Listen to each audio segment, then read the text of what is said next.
Hello everyone, welcome to all of you in this chemistry lecture. In previous lecture we learnt what is mole fraction, what is percentage by mass, what is percentage by volume, what is parts per million. In this lecture today we are going to learn what is molarity and molality, and we will also learn what is the solubility. Okay, what is the solubility? So let us start with this lecture. So first we are going to learn that is molarity.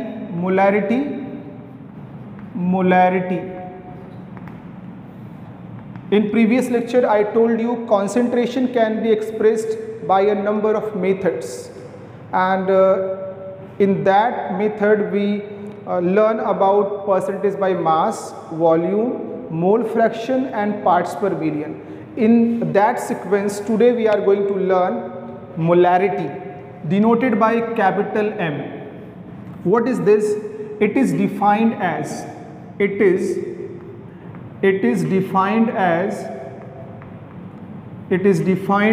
the number of moles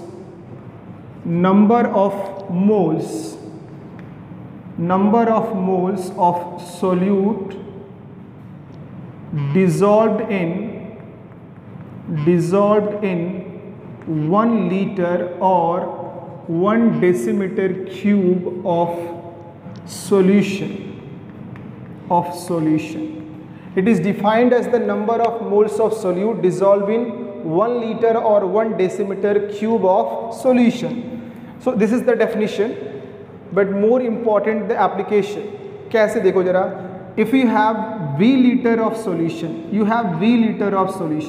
and this V liter of solution contains n moles. So 1 liter of this solution, 1 liter of this solution will contain how much beta? N by V moles. So V liter contains n moles, so 1 liter will contain n by V. So these are the number of moles of solute and of solute. So these are the number of moles of solute which are present in 1 liter. So according to definition, molarity is defined as the number of moles of solute. कितना है आपके पास? N by V, which is present in 1 liter. So N by V moles are present in 1 liter. So this is what? This is molarity. Means these are the number of moles which are present in 1 liter. So according to definition, this is what? Molarity. So mathematically, this is just to explain you. So molarity, this is equal to what? Number of moles of solute divided by volume of solution in liter. So this is the mathematical representation, number of moles denoted by N and V, N by V. So this is the mathematical expression for molarity, number of moles of solute divided by volume in liter.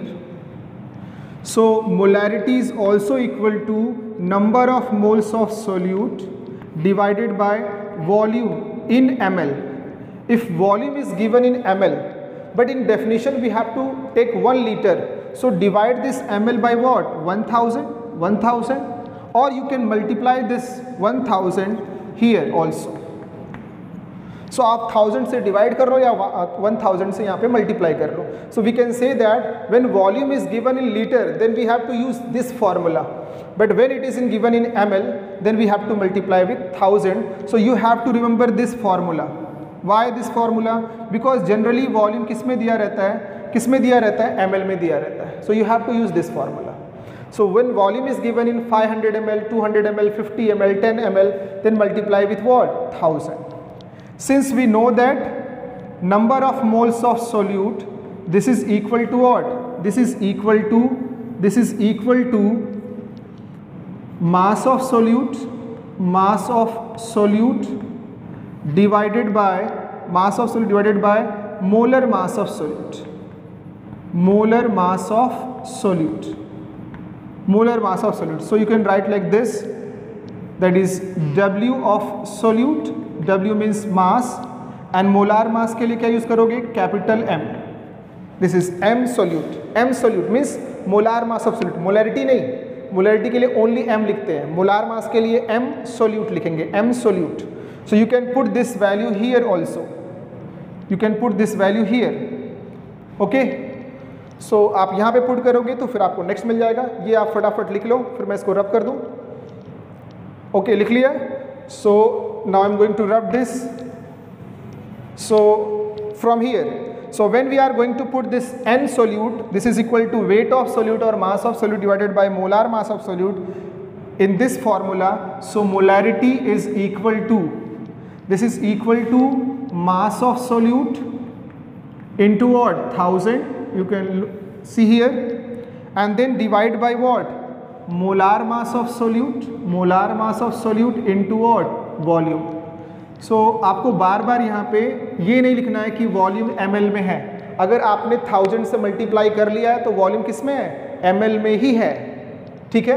और ये थोड़ा सा आप ध्यान देना कि जब मैं m लिखूंगा विथ सोल्यूट, तो ये किसकी बात कर रहा हूँ मैं, मोलार मास ऑफ सोल्यूट की. ठीक है. तो आपको कन्फ्यूजन ना हो, ये मास ऑफ सोल्यूट है, ये मोलार मास ऑफ सोल्यूट है, और m क्या है, molarity of solution, molarity of solution. So I am hoping that you guys are clear with this concept. What is molarity?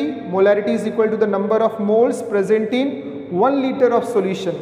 But if you have V liter of solution that is containing N moles, it means 1 liter of solution will contain N by V moles. So these are the moles of the solute which are present in 1 liter. So this is molarity. So this is molarity. So this is the mathematical representation, since we know that number of moles of solute is equal to mass of solute divided by molar mass of solute, or in symbol form you can write like this, and then put this value of number of moles into this equation. We get this equation, we get this equation. Okay, so write down fast. You know the definition of molarity, you know the equation of molarity. So molarity, the unit of molarity, unit of molarity, this is important, that is moles per liter. What is the unit of molarity? Mole per liter. So for example, if I am saying that 3 molar, ऐसे लिखा हुआ 3 molar, or it is written like this 3 molar, 3 molar. So 3 capital M लिखा हुआ है या 3 molar लिखा हुआ है, means इसका meaning क्या है, means 3 moles of solute, 3 moles of solute present in 1 liter of solution, 1 liter of, या 1 decimeter cube of solution. 3m or 3 molar means 3 moles of solute present in 1 liter of solution. It means we have two things. First, number of moles of solute, that is 3 moles, and volume of solution. Always you have to take 1 liter, or that is 1 decimeter cube. ये अगर आपको clear हो गया तो बहुत सारे question आप easily क्या कर सकते हो, सॉल्व कर सकते हो. So when molarity is given, it means you have to information. You have the number of moles of solute and you have the volume of the solution, which you have to take 1 liter. Always when molarity is given like this. Okay. One more thing, molarity depends on temperature.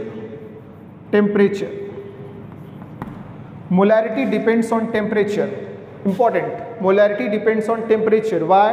Because here in the formula of molarity there is involvement of volume, and we know that according to Charles law, Charles का law पढ़ा है ना आपने 11th में, volume जो होता है वो टेम्परेचर पे डिपेंड करता है. सो वॉल्यूम अगर टेम्परेचर पे डिपेंड करता है, वॉल्यूम किस पे डिपेंड करता है, टेम्परेचर पे. सो मोलैरिटी भी किस पे डिपेंड करती है, टेम्परेचर पे. क्यों? क्योंकि फॉर्मूले में क्या है, वॉल्यूम है. Okay, clear to all of you? पक्का? ठीक है, इसको लिख लो आप फटाफट, मैं रब करता हूँ. इंफॉर्मेशन अबाउट दिस नोट, ये फर्स्ट पॉइंट कर सकते हो, यहाँ पे भी लिखा था टेम्परेचर, उसको भी नोट्स बना सकते हो. फर्स्ट पॉइंट क्या है कि when you have a solution and the molarity of this solution is M1 and the volume is V1. You have a beaker and that beaker is containing a solution, and the molarity of this solution is M1 and the volume of this solution is V1. अब आप क्या कर रहे हो बेटा, अब आप क्या कर रहे हो, इसमें डाल रहे हो क्या, इसको डाइल्यूट कर रहे हो. You are diluting the solution, means you are adding water. So after adding water, the molarity becomes M2 and the volume becomes what? V2. Then calculate the M2 or calculate the molarity of new solution. ये new solution बन गया, इसकी molarity बता दो. ये पुराना solution है जिसको डाइल्यूट करके हमने नया सॉल्यूशन बनाया, तो आप बता दो कि मोलैरिटी कैसे निकालोगे आप. So for this we have to use M1 V1 is equal to what? M2 V2. You have to use this formula. M1 V1 is equal to M2 V2. When you are having one solution, you are diluting and getting second solution or new solution, then you have to use this formula. So M1 is given, V1 is given, M2 they are asking, V2 also दिया रहेगा, तो आप आराम से इसको calculate कर सकते हो. ठीक है, कैसे समझेंगे इसको कि क्यों ये बराबर है. कि इन केस अगर आपने लास्ट टाइम भी मैंने एग्जाम्पल लिया था, आपने शरबत बनाया तो 1 लीटर वाटर में आपने 50 ग्राम शुगर ऐड किया है. ठीक है, तो 50 ग्राम शुगर ऐड करने के बाद कुछ उसका कॉन्सेंट्रेशन होगा. यस, वॉल्यूम आपको पता है 1 लीटर लिया है. अब आपने क्या किया, 1 लीटर वाटर और ऐड कर दिया, 1 लीटर वाटर और ऐड कर दिया, डाइल्यूट कर दिया. सो जो स्वीटनेस है आपके सॉल्यूशन की, जो आपके शरबत की, वो थोड़ी सी वो चेंज हो जाएगी. बट सॉल्यूशन कितना हो गया, पहले 1 लीटर था, आपने 1 लीटर और ऐड कर दिया तो 2 लीटर हो गया. बट स्वीटनेस चेंज हो गई, मोलैरिटी चेंज हो गई. बट जो आपने 50 ग्राम ऐड किया था वो तो चेंज नहीं होगा. 50 ग्राम ही लिया था आपने, तो पानी डालने के बाद भी वो 50 ग्राम ही रहेगा. ठीक है, बट उसके स्वीटनेस में चेंज होगा, मतलब कॉन्सेंट्रेशन में चेंज होगा. जो आपने सोल्यूट का जितना अमाउंट यूज़ किया था उसमें चेंज नहीं होगा. इसलिए डाइल्यूशन से पहले जितना सोल्यूट था, जितने मोल्स थे, डाइल्यूशन के बाद भी उतने ही मोल्स होंगे. केवल किस में चेंज होगा, स्वीटनेस में, कॉन्सेंट्रेशन में, मोलैरिटी में, नंबर ऑफ मोल्स में चेंज नहीं होगा. मतलब अमाउंट जो आपने 50 ग्राम लिया था शुगर का, वो 50 ग्राम 60 ग्राम नहीं हो जाएगा या 40 ग्राम नहीं हो जाएगा, वो कितना ही रहेगा, वो 50 रहेगा. चाहे उसमें 1 लीटर पानी ऐड करो या यू कैन ऐड 2 और 3 और कितना भी वाटर ऐड करो, बस स्वीटनेस चेंज होगी, कॉन्सेंट्रेशन चेंज होगा. समझ में आया. तो यहाँ पे ये जो नंबर ऑफ, ये क्या है, मोल्स है बिफोर क्या डाइल्यूशन, और ये नंबर ऑफ मोल्स क्या है आफ्टर डाइल्यूशन, दोनों क्या होंगे, सेम होंगे. कैसे देख लो, जो ये फार्मूला लिखा आपने, ये लिखा ना, molarity is equal to number of moles of solute divided by क्या, volume. So number of moles of solute ये कितने के बराबर हो गया बेटा, M इंटू V. ठीक है, तो अगर ये V लीटर में है तो M इंटू V हो गया. मतलब ये M इंटू V किसको रिप्रेजेंट करता है, number of moles of solute. तो number of moles of solute जो है वो before dilution and after dilution will be what, same. इसलिए हम इन दोनों को बराबर लिख रहे हैं. क्यों, क्योंकि ये भी नंबर ऑफ मोल्स है, ये भी नंबर ऑफ मोल्स है. चेंज किस में होगा, कॉन्सेंट्रेशन में, स्वीटनेस में. जो आपने सॉल्यूशन बनाया उसके कॉन्सेंट्रेशन में चेंज होगा. जितना आपने अमाउंट ऐड किया था किसका, सोल्यूट का, उसमें चेंज नहीं होगा. Second one, you are having 3 solutions like solution M1 V1 एक सॉल्यूशन है, फर्स्ट सॉल्यूशन जिसका कॉन्सेंट्रेशन है M1 V1. फिर आपके पास सेकेंड सॉल्यूशन है जिसका कॉन्सेंट्रेशन है, मोलैरिटी है M2 और वॉल्यूम है V2. Third solution in which molarity is what, M3 and volume is what, V3. Now what we are doing, we are mixing these 3 solutions. इन तीनों solution को मिला के हम क्या बना रहे हैं, एक resulting solution, resulting solution. We are forming a resulting solution. So this resulting solution containing solution 1, 2 and 3, इन तीनों को हमने मिक्स कर दिया. तो जो नया सॉल्यूशन बन रहा है, जो रिजल्टिंग सॉल्यूशन जो इन तीनों के एडिशन से, मिक्स करने से बन रहा है, उसमें मोलैरिटी कितनी दी हुई है, M, और वॉल्यूम कितना दिया हो बेटा, V. So calculate the molarity of the new solution.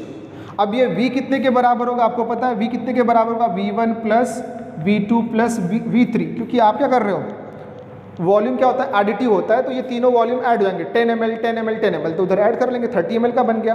But molarity जो चेंज हो जाएगी वो हमें पता करना है, तो कैसे पता करेंगे बेटा, ऐसे M1V1 plus M2V2 plus M3V3 is equal to what, M into V. You have to use this formula. You have to use this formula. Getting the point? So revise these topics, solve questions on these topics which are given in NCERT textbook or NCERT exemplar, and then ask questions. Okay? First just आप एक बार इसको देख लो, 11th में भी बहुत सारे question इस पे हुए हैं, शायद आप एक बार उसको भी चेक कर लेना, ठीक है? ओके, नेक्स्ट क्या होगा बेटा, देखो आप इधर, नेक्स्ट है molality. You have molality, molality that is denoted by small m, molality. Molality. What is molality? It is defined as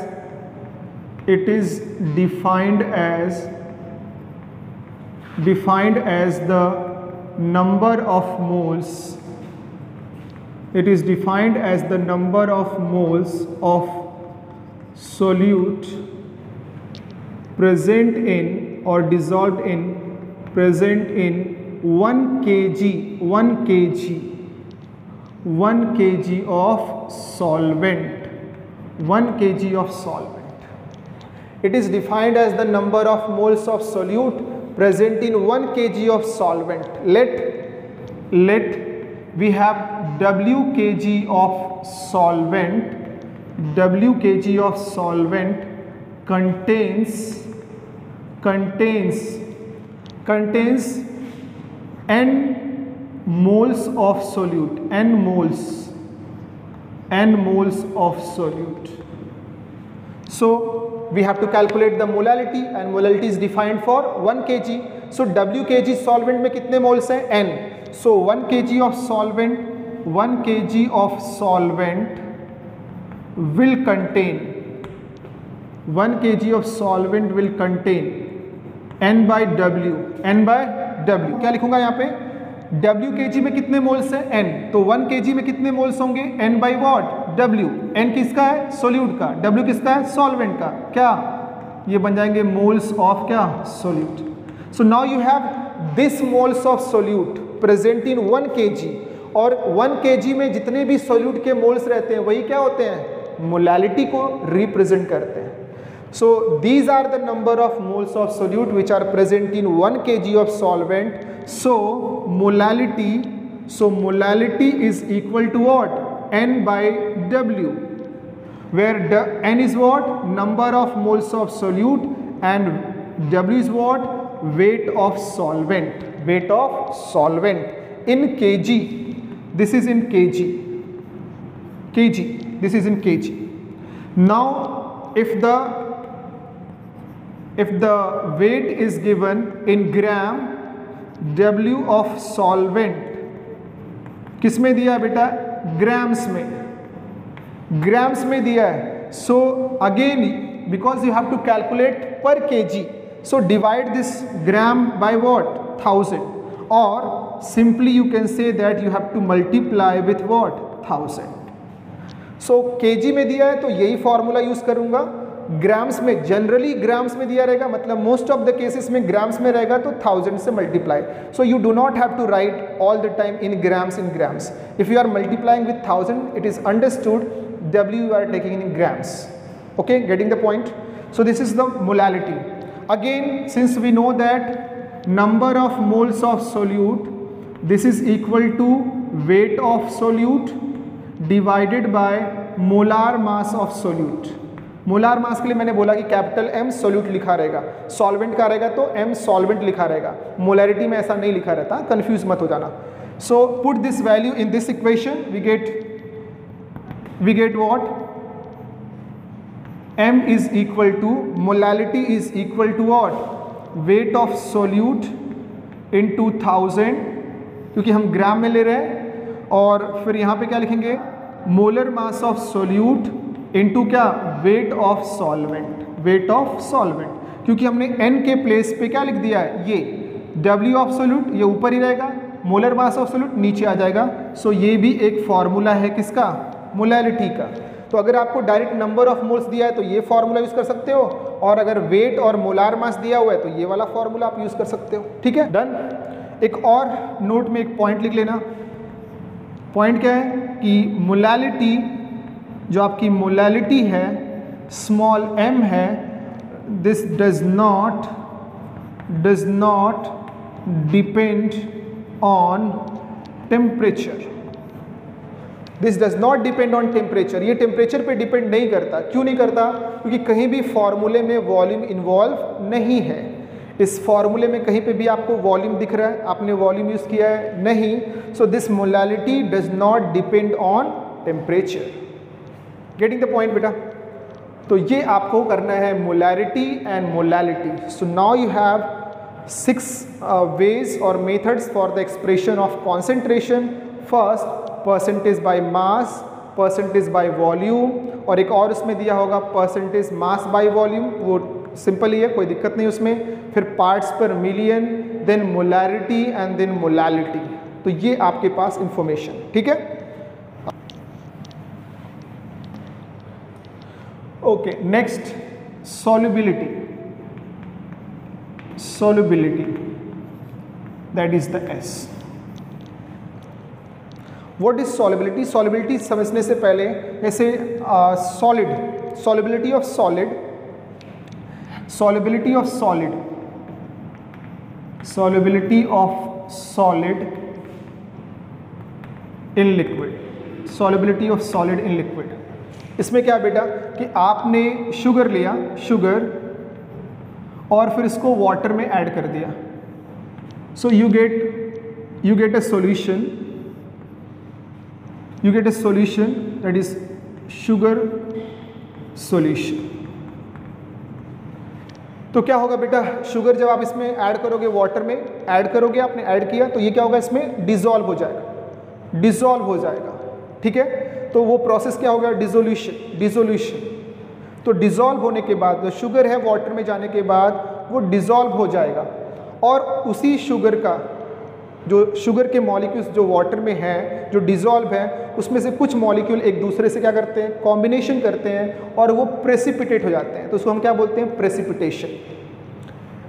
sugar और वाटर मिलेंगे तो डिसोल्यूशन होगा, और जो शुगर का सॉल्यूशन बन चुका है उसमें जो शुगर के मॉलिक्यूल्स हैं, ठीक है, वो कॉम्बिनेशन भी करते हैं एक दूसरे से और प्रेसिपिटेट भी होते हैं, वो भी प्रोसेस चलता है। तो उसे हम क्या बोलते हैं, कंडेंसेशन। मतलब ये आपको केमिकल इक्विलिब्रियम में भी मैंने एक्सप्लेन किया था कि ये जो है उसमें कन्वर्ट हो रहा है, और ये वाला मतलब वो प्रोसेस क्या है, डिसोल्यूशन है, और इधर से जो इसमें कन्वर्ट हो रहा है, शुगर का जो सॉल्यूशन है उसके जो मॉलिक्यूल्स जो मिलके फिर से क्या हो जा रहे हैं, प्रेसिपिटेट हो जा रहे हैं, तो उसे हम क्या बोलते हैं, that is condensation.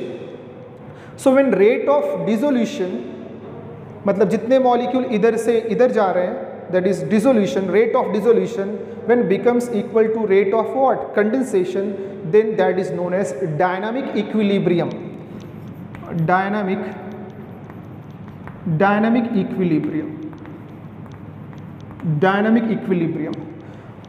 Dynamic equilibrium क्या है बेटा, अभी मैंने बोला कि डायनामिक इक्विलिब्रियम क्या होता है कि सॉल्यूशन जो है वो देखने पे लगता है कि वो स्टॉप हो चुका है। केमिकल इक्विलिब्रियम में मैंने पढ़ाया था, सॉल्यूशन जो है ऊपर से देखने पे लगता है वो स्टॉप हो गया, बट मॉलिक्यूलर लेवल पे रिएक्शन क्या है, कंटिन्यू है। क्यों? क्योंकि जितना रिएक्टेंट प्रोडक्ट में कन्वर्ट हो रहा है उतना ही प्रोडक्ट रिएक्टेंट में कन्वर्ट हो रहा है। यहाँ पे डिसोल्यूशन और प्रेसिपिटेशन चल रहा है, तो we can say that the rate of dissolution when becomes equal to the rate of condensation, then that situation is known as the reaction is known as in the reaction is said to be in dynamic equilibrium. हम बोलते हैं reaction किस में हो गया, dynamic equilibrium में है, वो रुका हुआ नहीं है। स्टैटिक एक होता है स्टैटिक इक्विलिब्रियम, जिससे मतलब इक्विलिब्रियम हो गया तो रिएक्शन स्टॉप हो गया, बट यहाँ पे मॉलिक्यूलर लेवल पे रिएक्शन क्या है, कंटिन्यू है। और ये किस में होता है, जब आपका सॉल्यूशन ऑलमोस्ट सैचुरेटेड होता है। ऑलमोस्ट क्या होता है, सैचुरेटेड, ठीक है। अब ये सैचुरेटेड का भी होगा, और ये जो प्रोसेस चल रहा है ना, ये एक सेम टेम्परेचर या कांस्टेंट टेम्परेचर पे चल रहा होगा। टेम्परेचर आपने मेंटेन करके रखा होगा, टेम्परेचर में चेंज नहीं किया होगा, ठीक है। तो ये प्रोसेस चल रहा है भाई, सेम टेम्परेचर पे चल रहा है।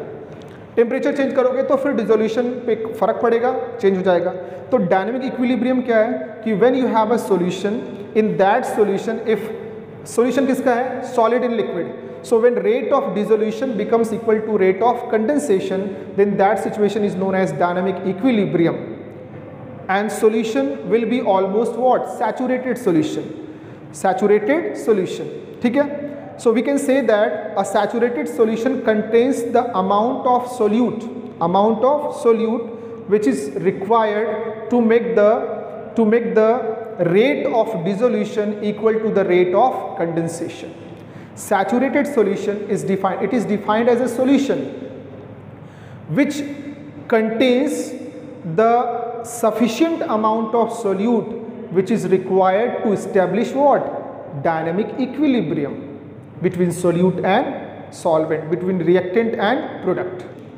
Saturated solution, और saturated solution में जो आपने solute का amount, जो sufficient amount यूज किया है क्या बनाने के लिए, सैचुरेटेड सॉल्यूशन बनाने के लिए, उसे हम क्या बोलते हैं, सॉल्युबिलिटी बोलते हैं। तो solubility is what, solubility is the amount of the solute which is present, which is dissolve in a given amount of solvent to make what, saturated solution at same temperature and pressure. मतलब अब जब ये saturated solution, अगर आप temperature pressure change करोगे तो फिर dissolution पे फर्क पड़ेगा। तो आपको थ्रू आउट द एक्सपेरिमेंट क्या करना है, टेम्परेचर और प्रेशर मेंटेन करके रखना है, टेम्परेचर और प्रेशर मेंटेन करके रखना है। तो सॉल्युबिलिटी क्या है बेटा, solubility is defined as the maximum amount of solute which is dissolved in a given amount of solvent at a given temperature and pressure to make a saturated solution, मतलब ऐसा है कि आपने ये बीकर लिया है, इसमें यहाँ तक आपने सॉल्वेंट लिया, वाटर लिया है। तो जब आप इसमें सोल्यूट ऐड कर रहे हो, तो मान लो आपने 50 ग्राम सोल्यूट ऐड किया, 50 ग्राम सोल्यूट, ठीक है। अब इसके बाद 50 ग्राम के बाद जब आप एक्स्ट्रा 1 ग्राम ऐड करते हो तो वो डिसॉल्व नहीं होता है, वो उसमें डिसॉल्व नहीं होता है, वो वैसे ही पड़ा रहता है। मतलब यहाँ पे बॉटम पे आ जाके वो प्रेसिपिटेट हो जाता है, बैठ जाता है, बट वो डिसॉल्व नहीं होता। So we can say that after adding 50 gram now solution will be saturated solution. So this 50 gram is what, solubility, क्योंकि आपने 50 ग्राम ऐड कर दिया है। This is the maximum amount which we can dissolve in this. मान लेते हैं आपके पास 1 litre water है, तो इस 1 लीटर वाटर में डिसॉल्व करने के लिए 50 ग्राम सफिशिएंट है। उसके बाद अगर मैं ऐड करूंगा तो वो टेम्परेचर, अगर टेम्परेचर मैंने क्या रखा है, कांस्टेंट रखा है, तो at same temperature and pressure 50 gram जो है वो सफिशिएंट है इस सॉल्यूशन को क्या बनाने के लिए, सैचुरेटेड सॉल्यूशन बनाने के लिए। So this 50 gram is known as solubility, So solubility is defined as the maximum amount of solute which is dissolved in a given amount of solvent at a given temperature to make a saturated solution. Getting the point? फिर unsaturated solution क्या होगा बेटा? Unsaturated solution का मतलब a solution containing what? Less amount of solute than required for the saturated solution. मतलब saturated solution बनाने के लिए जितना अमाउंट चाहिए at same temperature and pressure, उससे थोड़ा सा वो कम अमाउंट रखता है। मान लो आपके पास एक दूसरा बीकर है and in this beaker you have 1 litre of water and you have added, आपने डिसॉल्व कर दिया कितना, 40 ग्राम आपने शुगर इसमें डिसॉल्व कर दिया है, तो या सोल्यूट आपने डिसॉल्व कर दिया है। तो अभी 50 ग्राम होता तो सैचुरेटेड हो जाता, अभी 40 ग्राम है तो ये अनसैचुरेटेड है। जब आप 10 ग्राम और ऐड कर लोगे तो ये सैचुरेटेड हो जाएगा। ये भी टेम्परेचर प्रेशर क्या है दोनों केसेस में, टेम्परेचर और प्रेशर क्या है, कांस्टेंट है। भाई सॉलिड है तो प्रेशर का ज़्यादा इफेक्ट होगा नहीं, गैस वाला पढ़ेंगे तो उस पर प्रेशर भी पढ़ लेंगे, ठीक है। कुछ समझ में आ रहा है? डायनेमिक इक्विलिब्रियम क्या है, वो डिपेंड करता है कि आप किसके रिस्पेक्ट में एक्सप्लेन करो। जैसे यहाँ पे मैंने एक सॉलिड लिया है जिसको लिक्विड में डिसॉल्व किया है, वो सॉलिड क्या है, शुगर है, लिक्विड क्या है, वाटर है, तो क्या बना रहे हैं, शुगर सोल्यूशन। तो ये शुगर सोल्यूशन में ये जो है डिसॉल्व होगा, फिर इसके कुछ मॉलिक्यूल्स क्या होंगे, एक दूसरे से कॉम्बिनेशन करके क्या हो जाएंगे, प्रेसिपिटेट हो जाएंगे। तो ये प्रोसेस कंटिन्यू रहेगा। एक टाइम इंटरवल के बाद क्या होगा, आपने टेम्परेचर प्रेशर कांस्टेंट रखा है, सो जितना अमाउंट डिसॉल्व हो रहा है उतना ही अमाउंट कंडेंस हो रहा है। So when rate of dissolution and when rate of condensation both becomes equal to each other, then that situation is known as dynamic equilibrium. आप फिर से केमिकल इक्विलिब्रियम का एक बार नोट्स जो है ओपन करके उधर देख सकते हो। इसके बाद मैंने क्या बोला कि what is solubility, what is solubility, solubility क्या है उसके लिए मैंने आपको समझाया। फिर सैचुरेटेड सॉल्यूशन क्या, वो भी मैंने आपको एक्सप्लेन कर दिया। सैचुरेटेड सॉल्यूशन क्या होता है, it is defined as a solution, saturated solution is defined as a solution containing the sufficient amount of solute which is required to make what, to make or to establish equilibrium between what, dissolved solute and undissolved solute. Getting the point? What is solubility? Solubility is defined as the maximum amount of solute which is dissolved in a given amount of solvent at same temperature and pressure, to make a saturated solution, to make a saturated solution. What is unsaturated solution? A solution containing less amount of solute than required for the saturated solution. एक और होता है super saturated solution, a solution containing more amount of solute than required for the saturated solution. तो मैं one by one लिख देता हूँ। Solubility क्या है बेटा, solubility क्या है, this is the maximum amount of solute which is dissolved in a given amount of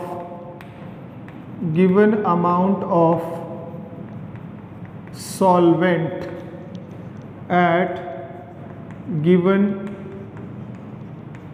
temperature and pressure to make a saturated solution, to make a saturated solution. So what is saturated solution? Saturated solution क्या है, ऐसा definition कोई नहीं पूछेगा, but आपको idea मैंने बता दिया कि 1 लीटर पानी लिया आपने, 1 लीटर वाटर आपके पास है, you are adding sugar, 50 gram sugar add करने के बाद फिर आपने एक्स्ट्रा ऐड किया तो वो उसमें डिजॉल्व नहीं हो रहा है, टेम्परेचर आपने चेंज नहीं किया है, ठीक है, तो फिर वो सॉल्यूशन कैसा हो गया, सैचुरेटेड सॉल्यूशन, ठीक है। तो सैचुरेटेड सॉल्यूशन क्या है कि it is defined as a solution, it is defined as a solution containing the amount of solute which is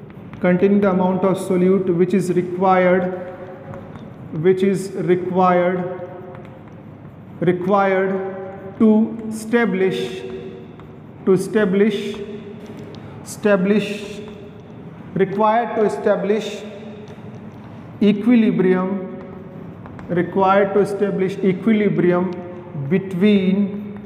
equilibrium between dissolved solute and undissolved solute at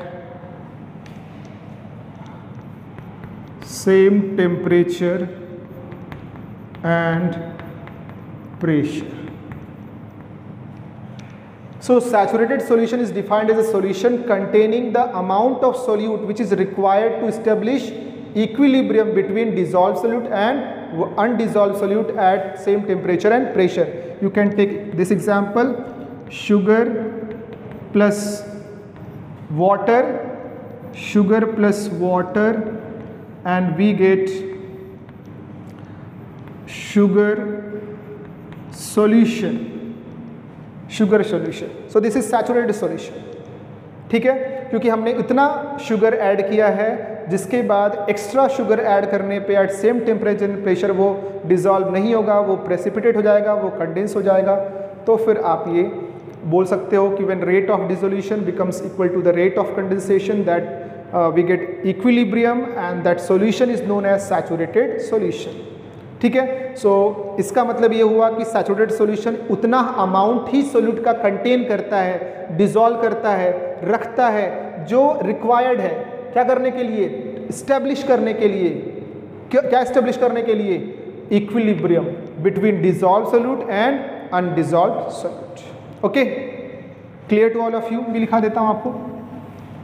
unsaturated solution,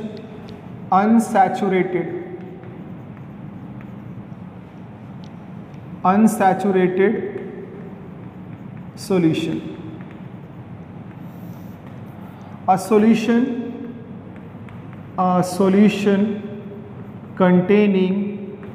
a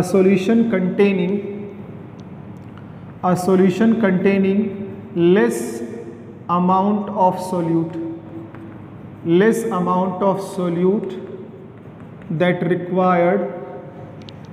that required for saturated solution.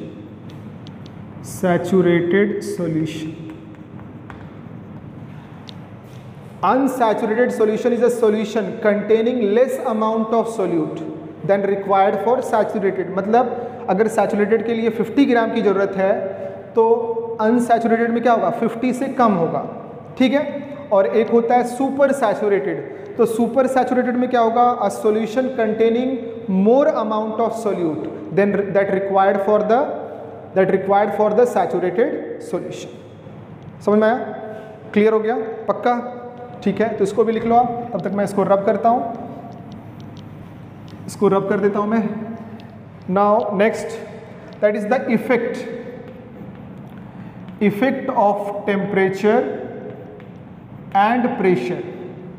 पहला effect of temperature लिख लेते हैं। Effect of temperature on the solubility of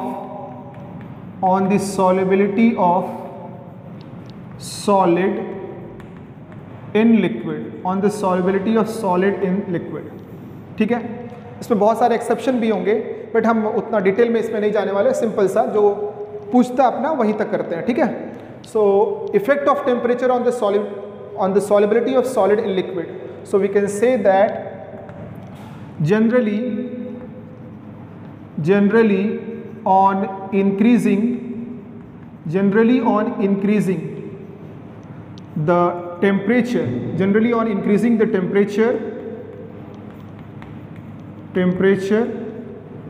the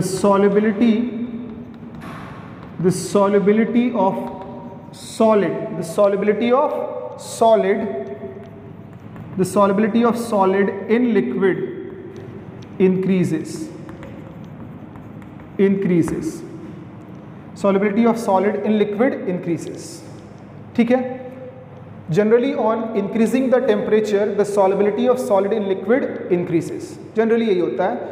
few exception भी हैं, तो exception आप एक बार देख लेना, बट जनरली यही होता है। तो अगर आपके पास सैचुरेटेड सॉल्यूशन है, 50 ग्राम आपने डिसॉल्व कर दिया है, तो अगर आप टेम्परेचर बढ़ाओगे, क्या बढ़ाओगे? टेम्परेचर बढ़ाओगे तो सॉल्युबिलिटी बढ़ जाएगी उसकी, ठीक है। टेम्परेचर बढ़ाने पे क्या होगी? बढ़ जाएगी। और आपको पता है, मैंने टेम्परेचर में एक आपको बताया था एंडोथर्मिक रिएक्शन है, और क्या?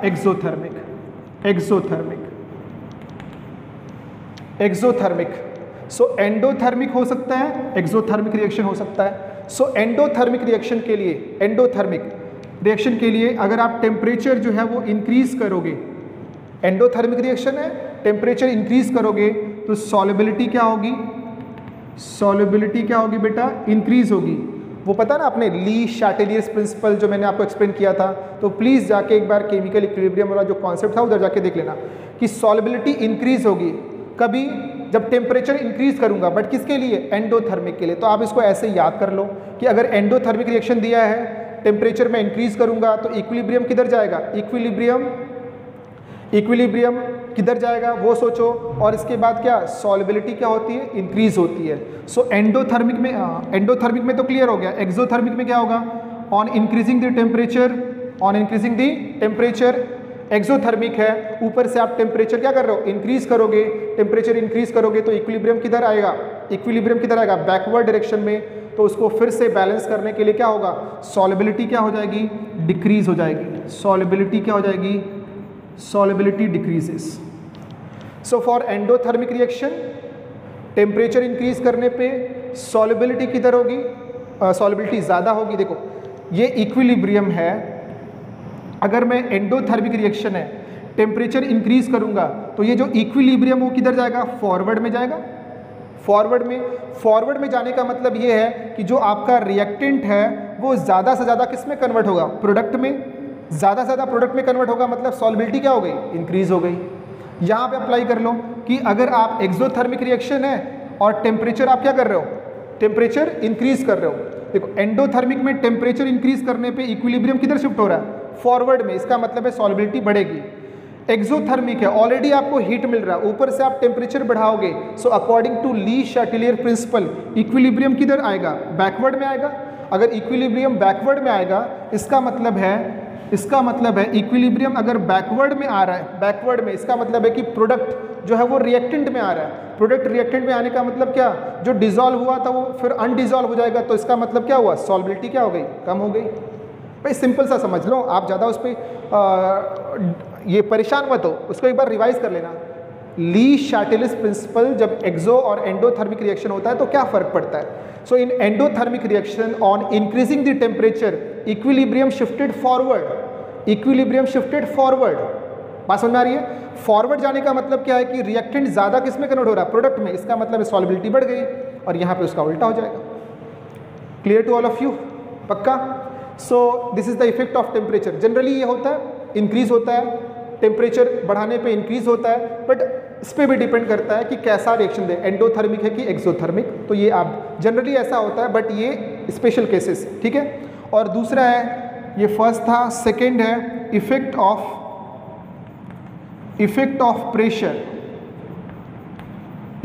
प्रेशर ऑन द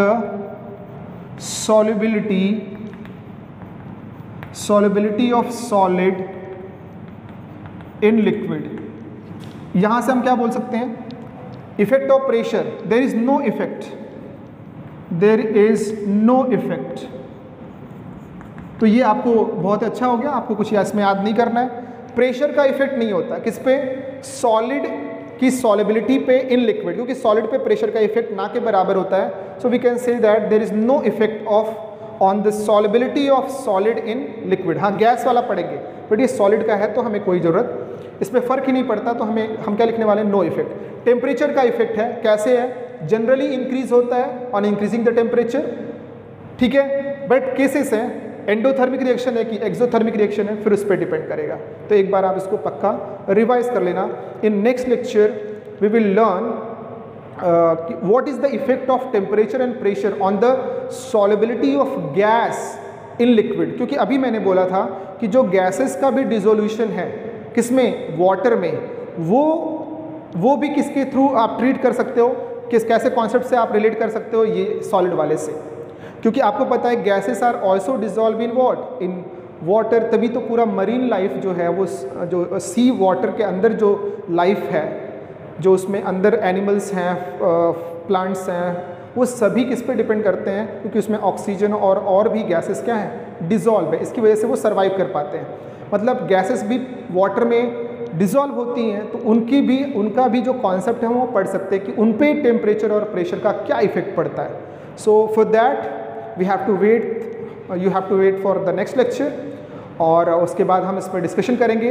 बट आज का भी टॉपिक बहुत इंपॉर्टेंट था, molarity and molality, and then this solubility, saturated solution and what is unsaturated solution, and what is the effect of temperature and what is the effect of pressure on the solubility of solid and liquid. तो एक बार please revise कर लेना, और comment के through आप बता सकते हो कि कितना समझ में आया, क्योंकि हमें इसके बेस्ड इंटेक्स क्वेश्चन भी करने हैं और आपको भी करने हैं। तो आप एक बार मुझे बताओगे तो मुझे रहेगा कि भाई क्या मैंने बताया और आपको कितना समझ में आया, ठीक है। So thanks for watching this video.